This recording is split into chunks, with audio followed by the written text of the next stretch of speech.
Doctor আসে না, আমাকে ডাক্তারি করতে হতো। তবে খুব ভালো লেগেছে একটা ডেন্টাল ইউনিট দেখে কাশিমপুর কারাগারে। এত রিচ একটা ডেন্টাল ইউনিট সেখানে করেছেন। আমি জিজ্ঞেস করলাম, এই ডেন্টাল ইউনিটটা কে করেছেন? যে এই ধরনের একটা কারাগারের মধ্যে একটা ডেন্টাল ইউনিট, এটা সচরাচর মেডিকেল কলেজ কিংবা উন্নত মানের হসপিটালও দেখা যায় না, এত উন্নত মানের যন্ত্রপাতি। তো ওনারা বললেন এটা মীর কাসেম আলী সাহেব করে গেছে। আমরা আসলে এই কথাগুলো কেন বলছি, এগুলো আসলে অনেকেই জানে না। আসসালামু আলাইকুম। জামাত নেতারা মৃত্যুর আগেও এদেশের জন্য, এই জাতির জন্য কাজ করে গিয়েছেন। সুপ্রিয় দর্শক, তার একটি প্রমাণ এক বিএনপির নেতার মুখে আপনাদেরকে শোনাবো। চট্টগ্রামের বিএনপির মেয়র, তিনি কিছুদিন আগে চট্টগ্রাম ইসলামিক সমাজ কল্যাণের উদ্যোগে যে তাফসির মাহফিল হয়েছে, সেই তাফসির মাহফিলে এসে তিনি বলেছেন, এই তথ্যটি তিনি দিয়েছেন, যেটি আমিও জানতাম না, যে মীর কাসেম আলী এমন একটা মানুষ, এই রত্নগুলোকে শেখ হাসিনা সূক্ষ্মভাবে বেছে বেছে হত্যা করেছে। সুপ্রিয় দর্শক, মীর কাসেম আলী, তাকে ফাঁসি দিয়ে হত্যা করা হয়েছে, আপনারা জানেন। এই মীর কাসেম আলী তিনি জেলে থাকা অবস্থায় জেলের ভিতরে মানুষের জন্য হসপিটাল তৈরি করেছেন, এবং উন্নত মানের হসপিটাল। এটি আমাদের কোনো বক্তব্য নয় বা জামাত ইসলামীর কোনো নেতার বক্তব্য নয়, এটি সাক্ষ্য দিয়েছেন এক বিএনপি নেতা, এবং তিনি বড় মাপের একজন ডাক্তার। তাকে যখন শেখ হাসিনা গ্রেফতার করেছিল এবং ঢাকাতে সেই কারাগারে রেখেছিল, সেখানে তাকে হাসপাতালে দায়িত্ব পালন করতে হয়েছে, এবং সেখান থেকে তিনি জানতে পেরেছেন মীর কাসেম আলী তার মৃত্যুর আগে এই হসপিটালটি তিনি করে গিয়েছেন। এই হচ্ছে জামাত নেতা। জামাত নেতারা মৃত্যুর আগেও দেশের জন্য, মানুষের জন্য কাজ করে গিয়েছে। অতএব তাদের দেশপ্রেমিকতা, মানুষের জন্য তাদের ভালোবাসা পৃথিবীর কোনো নেতার সাথে তুলনা করা যায় না। চলুন আমরা বিস্তারিত এই বিএনপি নেতা, এই বিএনপি চট্টগ্রামের মেয়রের মুখ থেকে জেনে আসি।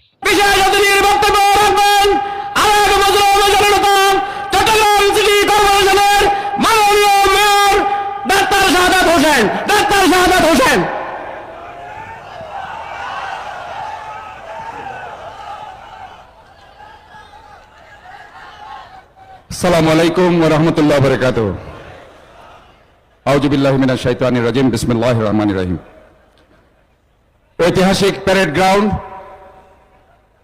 যে প্যারেড মাঠে এই তাফসীরুল কোরআন মাহফিলে অংশ নিয়েছিলেন মাওলানা দেলোয়ার হোসেন সাঈদী। আজকে এখানে এসে ওনার কথা সবচেয়ে বেশি মনে পড়ছে, যেহেতু আমার বাসাটা এই প্যারেড মাঠের ঠিক পিছনেই আমার বাড়িটা দেখা যায়, খুব কাছেই। এই মাঠে আমার শিশুকাল কেটেছে, এখানে অনেক খেলা আমি খেলেছি, যেহেতু আমার বাড়ির খুব কাছে এই মাঠটি। এবং এখানেই মহসিন কলেজে আমি পড়াশোনা করেছি, চিটাগাং মেডিকেলে পড়াশোনা করেছি, এবং বাকুলিয়াতে আমার বাড়ি। কাজে সব মিলিয়ে এই এলাকাটা আমার শিশু যৌবন সবকিছু এখানে। কাজে আজকে এখানে এসে ওনার কথা মনে পড়ছে এই জন্য যে ওনার যে পবিত্র আল কোরআনকে নিয়ে ওনার যে অ্যানালাইসিস, বিশ্লেষণ, এই অ্যানালাইসিস বিশ্লেষণ এবং সেটাকে সামাজিক জীবনে, প্রাত্যহিক জীবনে ইমপ্লিমেন্ট করা, এই ধরনের আলেম এই সমাজে খুবই বিরল।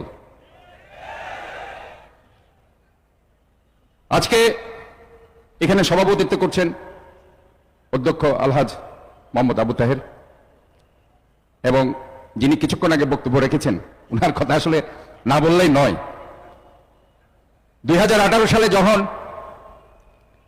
আমাকে ঢাকাতে নির্বাচনের 2 মাস আগে বন্দী করেছে, আমাকে ধরে নিয়ে গেল কাশিমপুর কারাগারে। কাশিমপুর কারাগারে যখন গেলাম, সেখানে আমাকে মেডিকেলের একটা রুম আছে, সেখানে আমাকে রাখা হলো। আসলে হয়েছে কি, আমরা ডাক্তাররা যেখানে যাই সেখানে ডাক্তারি করতে হয়। এখন ডাক্তার আসে না, আমাকে ডাক্তারি করতে হতো। তবে খুব ভালো লেগেছে একটা ডেন্টাল ইউনিট দেখে কাশিমপুর কারাগারে। এত রিচ একটা ডেন্টাল ইউনিট সেখানে করেছেন। আমি জিজ্ঞেস করলাম, এই ডেন্টাল ইউনিটটা কে করেছেন? যে এই ধরনের একটা কারাগারের মধ্যে একটা ডেন্টাল ইউনিট, এটা সচরাচর মেডিকেল কলেজ কিংবা উন্নত মানের হসপিটালও দেখা যায় না, এত উন্নত মানের যন্ত্রপাতি। তো ওনারা বললেন এটা মীর কাসেম আলী সাহেব করে গেছে। আমার আসলে এই কথাগুলো কেন বলছে, এগুলো আসলে অনেকেই জানে না। ওনারা কিন্তু অনেক অবদান রেখেছেন, যে কারাগারে উনি গিয়েছেন সেখানেও এই জিনিসটা আমি দেখেছি। তো যাই হোক, যে কথাটা বলছিলাম, ওই কাশিমপুর কারাগার থেকে আমাকে কোনোভাবেই চট্টগ্রাম কারাগারে আসতে দিবে না, যেহেতু নির্বাচনের পরে তাদের প্ল্যান আমাকে চট্টগ্রামে আনা। আমি বহু কষ্ট করে বিভিন্ন অ্যাডে করে আসলাম চট্টগ্রাম কারাগারে।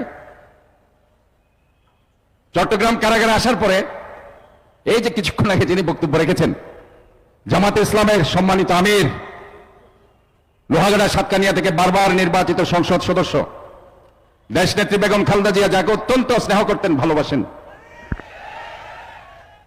জনাব শাহজাহান চৌধুরী, উনি এবং আরেকজন এখানে আছে কিনা জানি না, শামসু ভাই, মাওলানা শামসুল ইসলাম, প্রাক্তন এমপি, আর শাহজাহান চৌধুরী সাহেব আর আমি, তিনজন একসাথে একই রুমে, আমাদের অনেক স্মৃতি আছে।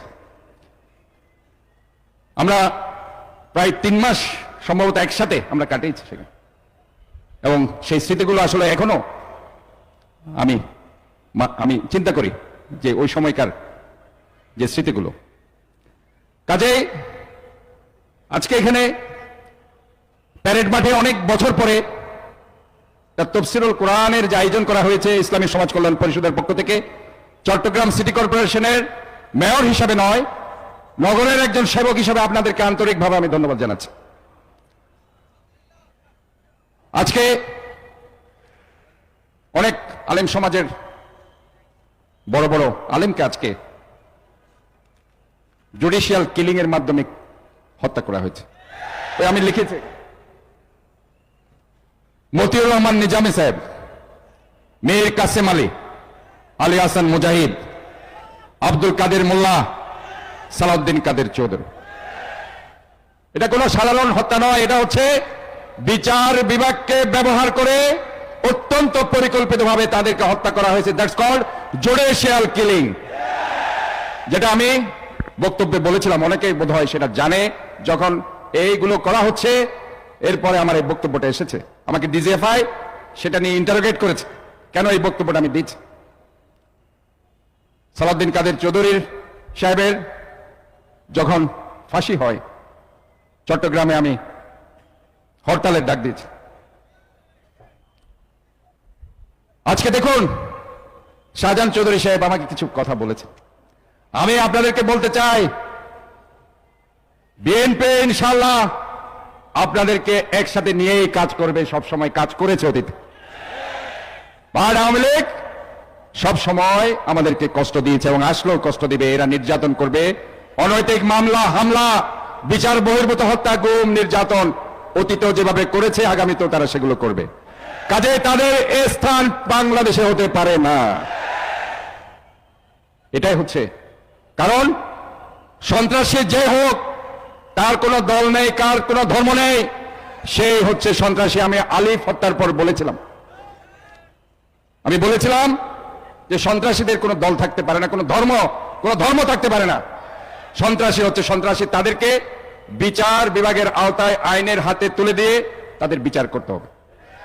ঠিক একইভাবে আজকে বাংলাদেশ থেকে যারা আমার অর্থনীতিকে ধ্বংস করে দিয়ে 24 লক্ষ কোটি টাকা পাচার করে দিয়েছে, যারা সমস্ত প্রতিষ্ঠান ধ্বংস করে দিয়েছে, যারা দুর্নীতি করেছে, মেগা প্রজেক্টের নামে মেগা দুর্নীতি, যারা বিচার বহির্ভূত হত্যা করেছে, পিলখানার হত্যা থেকে শুরু করে আলেম ওলামাদের হত্যা থেকে শুরু করে, এবং 600-র অধিক গুম করেছে, মিথ্যা মামলা দিয়ে সমস্ত পরিবারকে, সমাজকে ধ্বংস করে দিয়েছে, তাদের বিচার ইনশাআল্লাহ এই বাংলাদেশের মাটিতে হবে। আমি আজকে বক্তব্য আর বাড়াবো না, আমি শুধু এইটুকুই বলছি, এই শহরটা আমাদের সবার শহর, এই রাষ্ট্র আমাদের সবার। এখানে আমাদেরকে সবাইকে ঐক্যবদ্ধ থাকতে হবে, এটার কোনো বিকল্প নেই। ঐক্যবদ্ধ না থাকলে, ওই যে বললো যে উকি মেরে তারা দেখছে বর্ডারের আশেপাশে উকি দিচ্ছে, এই ধরনের কথা বলার সাহস যাতে তারা না করে। আমরা যদি অনৈক্য থাকি, এই কথাগুলো তারা বেশি বলবে, আর ঐক্যবদ্ধ থাকলে এই কথাগুলো তারা আর বলবে না। কাজে আমাদেরকে ঐক্যবদ্ধ থাকতে হবে। আর যত বেশি আমরা আমাদের প্রিয় নবী, শেষ নবী হযরত মুহাম্মদ মুস্তাফা সাল্লাল্লাহু আলাইহি সাল্লাম আমাদের যে কোরআন আমাদেরকে দিয়েছেন, আমাদের পরম করুণাময় আল্লাহ তাআলা যার হাতে শবে কদরের রাতে এই কোরআন দিয়েছেন, সেই কোরআনের প্রতিটি শব্দ বাক্য আমরা যদি বুঝতে পারি, আমরা যদি সেটা অনুধাবন করে আমরা সেভাবে প্রাত্যহিক জীবনে ইমপ্লিমেন্ট করতে পারি, তাহলে আমরা একটি সুন্দর সমাজ, সুন্দর শহর এবং সুন্দর রাষ্ট্র, বৈষম্যহীন একটি রাষ্ট্র আমরা গড়ে তুলতে পারব। এটাই হোক আজকের এই মর্মার্থ। আমি এই জন্য চট্টগ্রাম সিটি কর্পোরেশনের প্রায় 100টি শিক্ষা প্রতিষ্ঠান আমি বলেছি, ধর্মীয় শিক্ষার যথেষ্ট গুরুত্ব রয়েছে। আজকে প্রতিটি বইকে উলট পালট করে ফেলা হয়েছে, সেখানে কোনো একটা চ্যাপ্টার রাখা হয়নি একটা ধর্মীয় শিক্ষার। এক সময় আমাদের নবী করিম সাল্লাল্লাহু আলাইহি সাল্লামের জীবনী ছিল, ওনার সম্বন্ধে মানুষ জানতে পারত, আজকে কোনো বইতে এগুলো নেই। এগুলো যত বেশি জানবে, যত বেশি স্টাডি করা হবে, 4 খলিফার জীবনী ছিল, এগুলি নেই, এগুলো কমপ্লিট গায়েব হয়ে গেছে।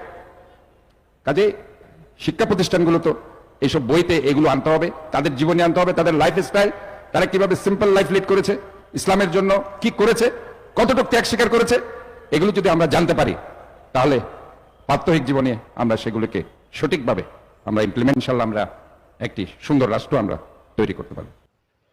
জামাত ইসলাম মীর কাসেম আলীর মতন আদর্শবান নেতা বাংলার প্রতিটি ঘরে ঘরে তৈরি করতে চায়, তাই লক্ষ্য নিয়ে বাংলাদেশ জামাত ইসলাম কাজ করে যাচ্ছে। সুপ্রিয় দর্শক, বিষয়টি আপনারা কিভাবে দেখছেন অবশ্যই আপনাদের মূল্যবান মন্তব্য কমেন্ট বক্সে জানাবেন। সবসময় সত্য নির্ভরশীল তথ্য পেতে স্বাধীন বাংলা টিভি ইউটিউব চ্যানেলটি সাবস্ক্রাইব করে আমাদের সাথে থাকুন। আসসালামু আলাইকুম রহমতুল্লাহি ওয়া বারাকাতুহু।